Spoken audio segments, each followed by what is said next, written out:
بسم الله الرحمن الرحيم. مشاهدي الأعزاء، أرحب بكم من جديد وأتمنى لكم دوام النجاح والهناء والاطمئنان وراحة البال. أيها الإخوة والأخوات، لا زلنا نواصل مشوارنا في الحديث عن قبسات نورانية، عن سيرتنا الذاتية بطبيعة الحال. وهذا اليوم سوف يتضمن شقين. الشق الأول بطبيعة الحال فهو يرتكز على ما عشته شخصيا في المجال الرياضي وما قمت به على مستوى المسؤوليات في تسيير الشأن الرياضي، وكذلك مجموعة من المحطات التي كان لدي حضور فيها وتفاعل إيجابي. وبطبيعة الحال والشق الثاني سوف ينصب الحديث فيه عن مستجدات المجال الرياضي الذي يعرفه المغرب على صعيد المنتخب الوطني المغربي. وعلى هذا الأساس فبطبيعة الحال إذا أردنا أن نستقرئ الماضي الذي بطبيعة الحال مررت به عبر إسهاماتي في المجال الرياضي، فأنا شخصيا كنت أحب هذا المجال حبا جما نظرا لأهميته ولما يجعل الإنسان دائما وأبدا قادر على أن يسير طبيعة الحال، وأن تكون له الإمكانية على بذل الجهد والعمل. فبطبيعة الحال الرياضة فهي هامة جدا، فهي ضرورية للإنسان، وبطبيعة الحال فهي فضاء ومجال وآلية لجعل الإنسان تكون له بنية سليمة وقويمة. وبطبيعة الحال بقدر ما أن الجسم يكون في نماء وفي تطور وفي طبيعة الحال وفي اهتمام وفي رعاية، فكذلك على المستوى الفكري والعقلي والمزاجي فهو الآخر ينطبق وفق ما يتفاعل به الجسم على المستوى الفيزيولوجي.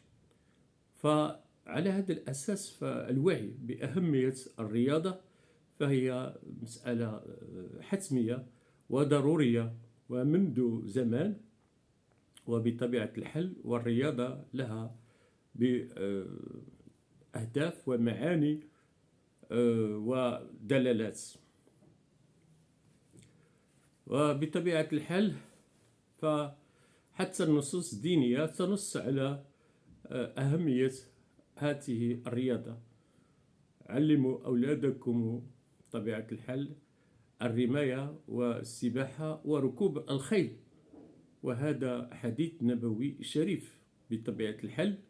فالغاية منه هو يعني تنمية الذات بالطاقة وبالطاقة الإيجابية عن طريق التمارين وعن طريق التفاعل والحركة والركض والجري والقيام بمجموعة من المهارات الجسمية.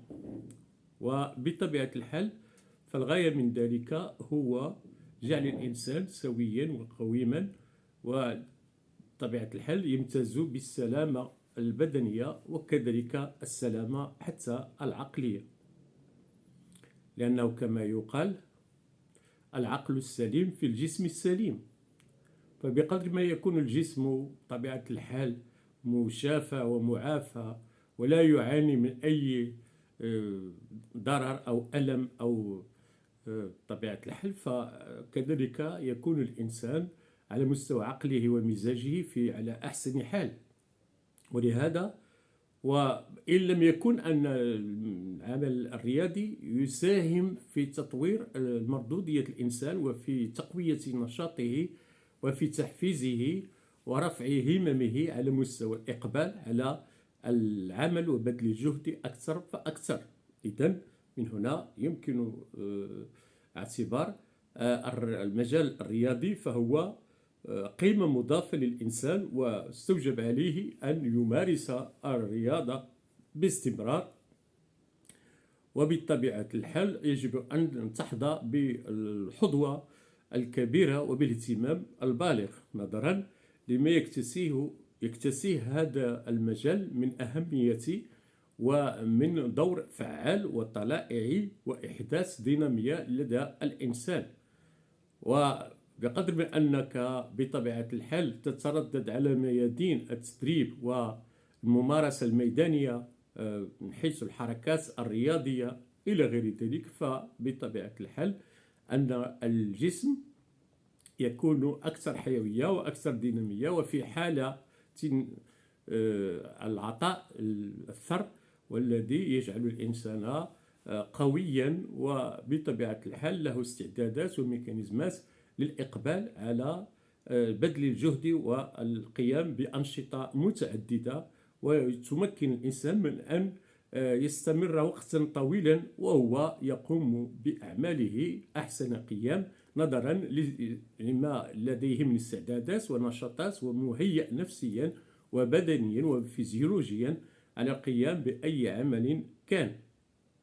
إذن من هنا تبدو أهمية العمل الرياضي، فليس هو ترفا أو عملا يعني ثانويا، بل على النقيض من ذلك، فالرياضة تعد من الأولويات، حيث تجعل الإنسان في حيوية، في دينامية، في نشاط، في تفاعل، في مرح، في استعداد وميكانيزمات للقيام بأي عمل مهما كان، بحكم أن الإنسان يكون في حالة طبيعة الحال مرح، وفي حالة سرور، وفي نشاط، وفي يعني يكون له استعداد على بطبيعة الحال بحكم أن تلكم التمارين المكثفة تجعل الإنسان في حيوية، في دينامية، في نشاط، في استعداد للقيام بأي عمل مهما كان هذا العمل. وبطبيعة الحال فأنا شخصيا مارست كثيرا منذ الصبايا ومنذ مرحلة الطفولة المبكرة بالقيام بطبيعة الحال بالمجال الرياضي، سواء عندما كنا نلعب في الأزقة في كرة القدم، أو القيام بالركض والجري، أو القيام بمجموعة، ناهيكم عن المرحلة التي كنا في المدرسة الابتدائية وكذلك في الإعدادي والثانوي، وفي عبر مراحل مرينا منها كنا دائما وأبدا نمارس الرياضة. بالإضافة أنني كنت بطبيعة الحال أهوى كثيرا القيام بعملية الجري، فكنت مواظبا باستمرار على القيام بهذا النشاط وبهذا النوع من الرياضة، فكنت أحس بطبيعة الحال بالارتياح التام وبالاستعداد على القيام بأعمال كيفما كانت.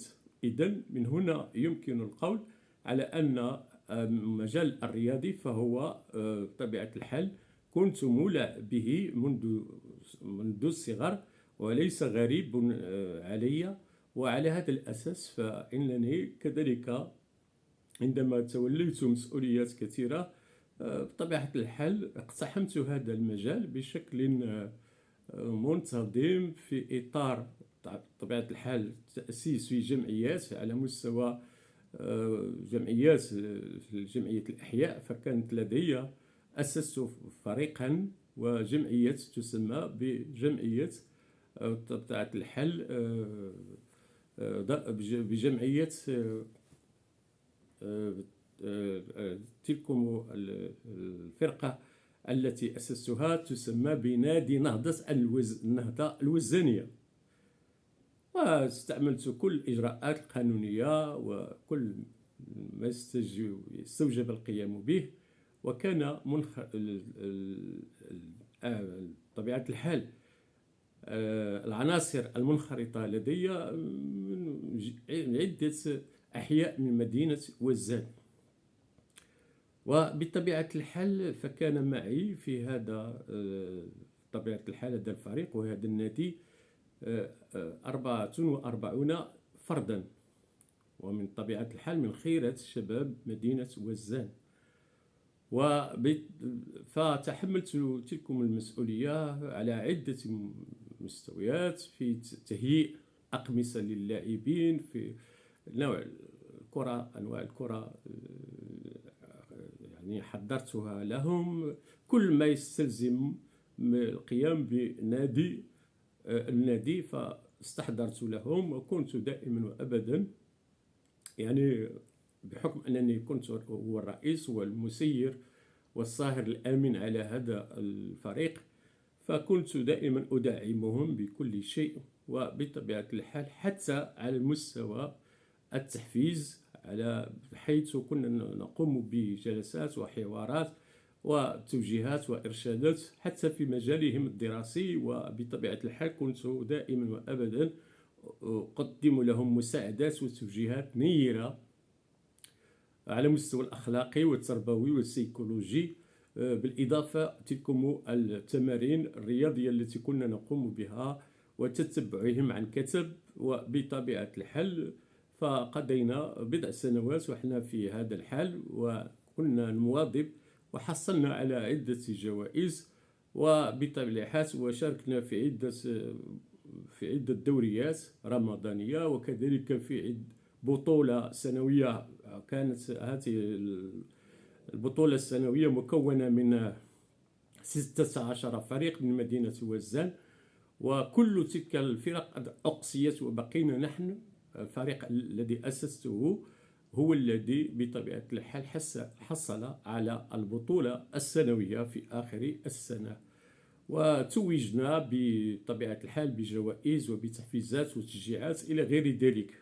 وهذا ينهض دليلا على أن لي اهتمام بهذا القطاع الحيوي ألا وهي المجال الرياضي. بالإضافة إلى ذلك أنني قمت فيما بعد بتحمل مسؤولية ومشاركة على مستوى إقليمي وأولمبي بطبيعة الحال، وكان الصاهر على ذلك هو النيابة الإقليمية اللي قامت بهذا المجال، وشاركت في هذا النشاط إلى غير ذلك من المحطات التي شاركت فيها في المجال الرياضي. ويتساءل المتسائل لماذا أنك قمت بهذه المبادرة على أساس تأسيس هذا النادي، نادي النهضة الوزانية لكرة القدم. بطبيعة الحال هناك أبعاد وراء ذلك. أولا القيام بطبيعة الحال بتحصين هؤلاء الشباب الذين هم في مرحلة المراهقة، وأنكم تعلمون علم اليقين ما يمكن أن تسفر عنه هذه المرحلة من طبيعة الحال من انزلاقات ومن خروقات ومن سلوكات يعني شاذة أو سلوكات يعني بطبيعة الحال لا تشرف. وعلى هذا الأساس أخذت هذه المبادرة حتى أنشل هؤلاء الشباب من طبيعة الحال من تعاطي لسلوكات منحرفة أو شاذة أو غير ذلك، كالقيام بالمخدرات أو التسكح في الشوارع أو إلى غير ذلك. فكنت عملت على ضم هؤلاء الشباب، وساهمت مساهمة فعالة من أجل نشلهم من هذه البراثين ومن هذا الانزلاقات والانحرافات، وبالتالي أصبحوا يجتمعون لدي بطبيعة الحال بحكم أنه كان لدي منزل كبير وواسع، فكان يحتوي هؤلاء الشباب الذين يتراوح عددهم 44 شابا. وبطبيعة الحال فكانت هناك حوارات ونقاشات وبطبيعة الحال وتبادل أفكار وآراء وتقديم لهم التوجيهات والإرشادات وتبيان بطبيعة الحال انعكاسات سلبية لتلكم المراهقة وما تثيره من طبيعة الحال من دوافع غريزية. وكنا نعمل على إيقاظ وعي هؤلاء الشباب وبالتالي فعلا استفادوا كثيرا. وأكثر هؤلاء المجموعة التي كانت تنتمي إلى هذا النادي، نادي النهضة الوزانية لكرة القدم، أكثرهم بطبيعة الحال وصلوا وحققوا أهدافهم في الوصول إلى مناصب عليا. هناك من تخرج طبيب، وهناك من تخرج مهندس دولة، وهناك من تخرج كثير. أكثرهم بطبيعة الحال وصلوا إلى مناصب سامية وحققوا أهدافهم ومبتغياتهم الدراسية، بحكم أننا عملنا على نشلهم في تلك مرحلة المراهقة، وتقديم لهم الدعم والإرشاد والتوجيه، ليس فقط في المجال الرياضي بل حتى على المجال الدراسي، وبطبيعة الحال تخفيف عنهم عبء وما تنعكسه المرحلة المراهقة من تأثيرات سلبية وإلى غير ذلك. فكنا ندعمهم ونرشدهم ونقف بجانبهم حتى في بعض كنا نقدم لهم خدمات على مستوى الإدارات أو المؤسسات التي يشتغلون بها، فكنا نقدم لهم مساعدات وغيرها من التوجيهات ومن الخدمات لأجل حفزهم ودفعهم على مواصلة الدرب ومواصلة دراستهم بكيفية ناجعة، وبطبيعة الحال في أمن وأمان وفي انضباط وفي تألق متواصل.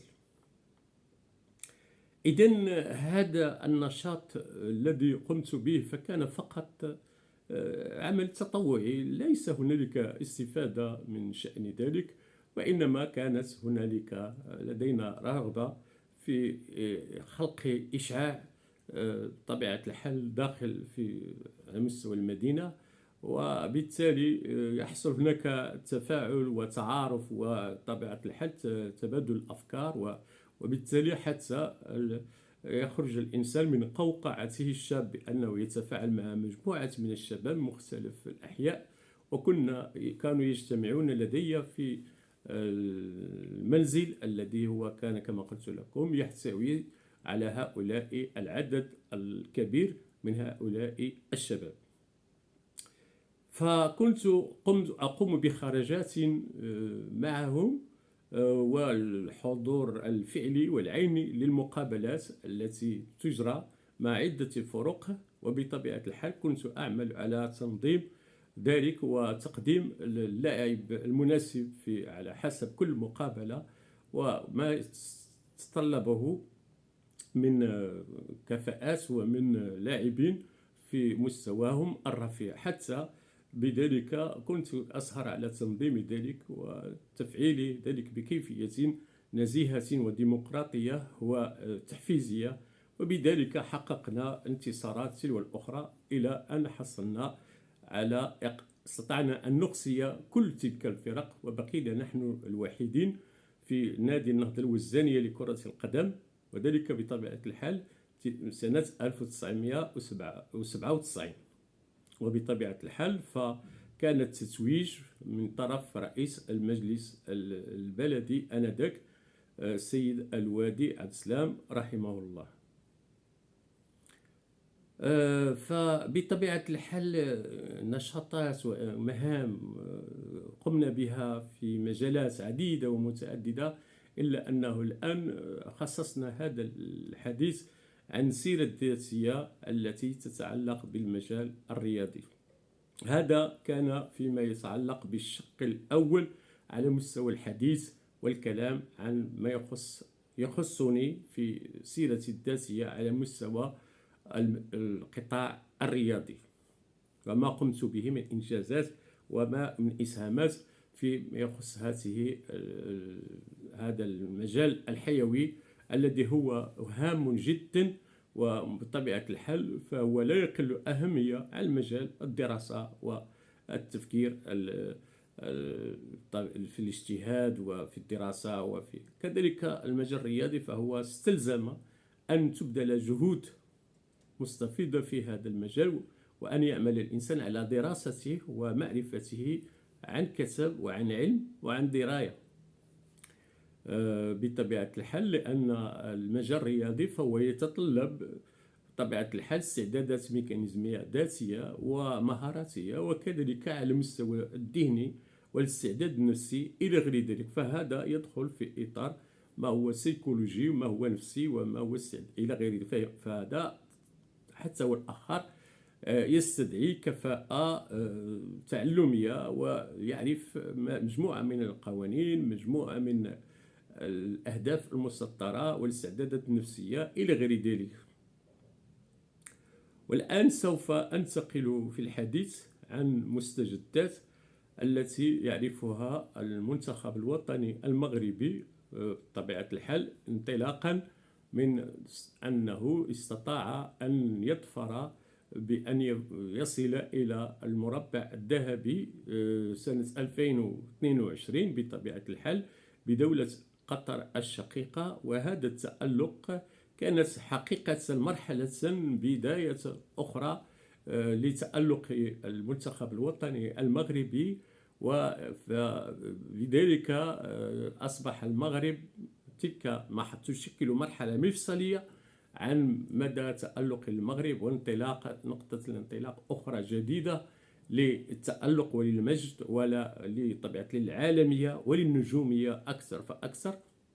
وهكذا واصل المنتخب الوطني المغربي تألقه بطبيعة الحال إلى أن أتى كذلك تنظيم المغرب للموندياليتو بطبيعة الحال بالملعبين الكبيرين وبالمدينتين العريقتين أو الجميلتين، مدينة الأنوار مدينة الرباط التي نظم فيها كذلك الموندياليتو بطبيعة الحال في الملعب مولاي عبد الله، وكذلك بمدينة طنجة الجميلة نظم بها كذلك موندياليتو بطبيعة الحال في ملعب ابن بطوطة الكبير.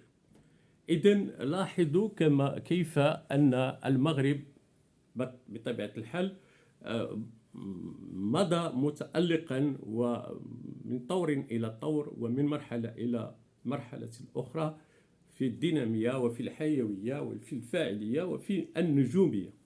وهكذا لا زال المغرب بطبيعة الحال قد وضع فعلا قطاره على السكة، وأصبح الآن يشق طريقه بكل عناية وبكل اهتمام إلى المزيد من العلا ومن التقدم ومن تحقيق الانتصارات والألقاب الإفريقية وحتى العالمية إن شاء الله. وعلى هذا الأساس فبطبيعة الحال فالمغرب له حظوظ قوية على أن ينظم كأس إفريقيا لسنة 2025 بحكم أن لديه بطبيعة الحال ملاعب مجهزة أحسن التجهيز ومن الصنف الدولي، وكذلك البنية التحتية ومحطات القطار ومجموعة من على مستوى الفنادق فهي مؤهلة ومجهزة أحسن تجهيز، وعلى البنية التحتية إلى غير ذلك. فالمغرب بطبيعة الحال قد زارته اللجنة المكلفة بتتبع ومراقبة بطبيعة الحال الملاعب فالمغرب قد زارته هذه اللجان وبطبيعة الحال. وكذلك فهناك بطبيعة الحال حظوظ قوية للنيل المغرب على أن يكون هو المنظم لكأس إفريقيا للأمم سنة 2025 إن شاء الله.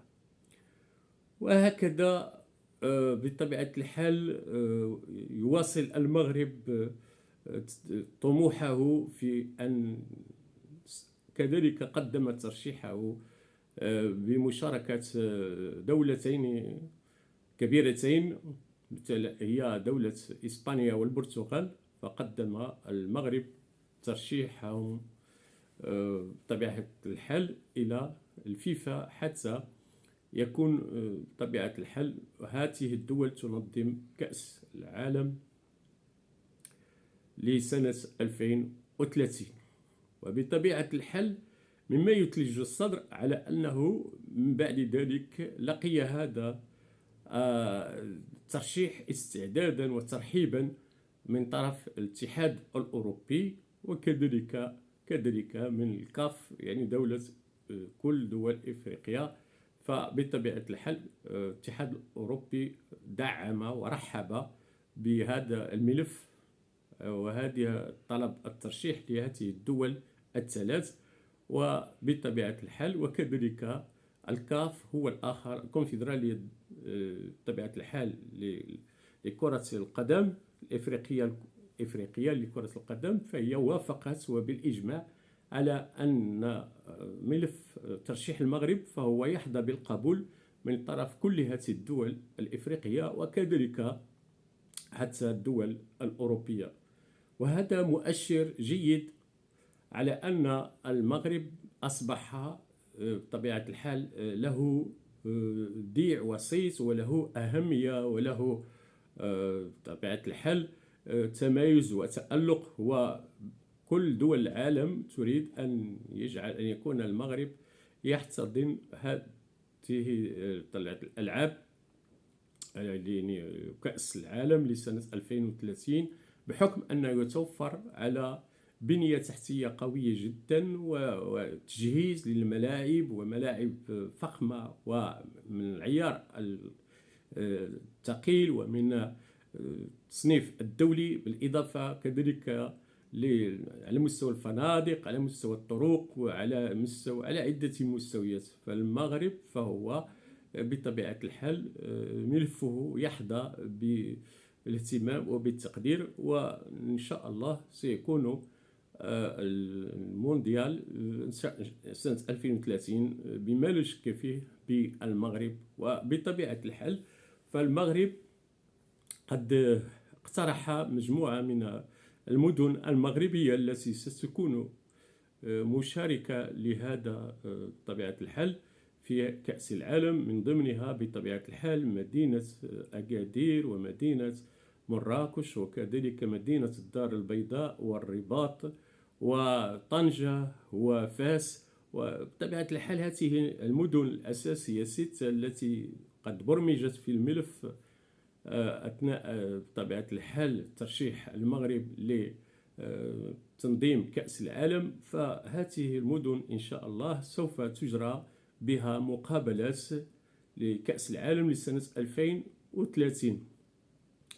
وفعلا هذه المدن هي أصلا مدن جميلة وراقية وتتوفر على بنية تحتية وعلى تجهيز وعلى حتى وما يضفي على هذا الملف أكثر دينامية وحيوية ويشكل مركز ثقل هو تلكم الجماهير المغربية لهذه المدن. فهي متألقة جدا وتعرف كيف تتكيف مع المقابلات وترفع إيقاع هذا النشاط الرياضي وبطبيعة في أمن وأمان وفي سلم وفي سلام إلى غير ذلك. فأصبح المغرب يتوفر على جماهير غفيرة مؤطرة أحسن تأطير في نظام وانتظام وفي طبيعة الحال في تألق وفي تفاعل حقيقي وحضاري.